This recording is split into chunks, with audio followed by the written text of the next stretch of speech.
साईं तो साईं, साईं का हुक्म भी साईं। महकमे मौसमियात चीख चीख कर कराची में बारिश की दुहाई देता रहा, लेकिन सिंध हुकूमत टस से मस ना हुई। अबर बरसने के बाद साईं सरकार ने नालों की सफाई का हुक्म दिया तो वो भी बेसूद रहा। इंतजामिया ने कायम अली शाह के अहकामात हवा में उड़ा दिए, जिसके बाइस कराची में नकासी आब की सूरत हाल ताहाल बेहतर न हो सकी।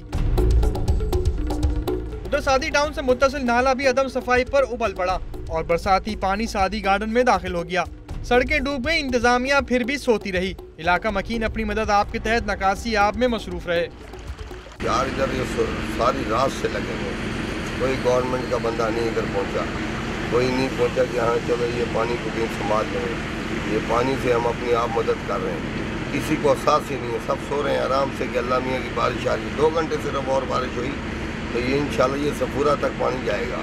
कमिश्नर कराची इजाज खान कहते हैं कि एमसी ने इकदाम शुरू कर दिए हैं। उसकी केएमसी की यहाँ पर मतलब टीम आ गई है।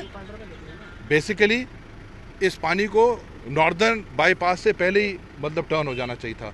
अब वो 2-3-4 साल में अगर एक चीज़ अगर वो जो है वो ठीक नहीं हुई तो उसको अभी ओवरनाइट तो नहीं ठीक कर सकते। सादी टाउन में 3 साल कबल हिफाजती इकदाम न होने के बाइस सैलाब आया था और लोगों को माली नुकसान का सामना करना पड़ा था।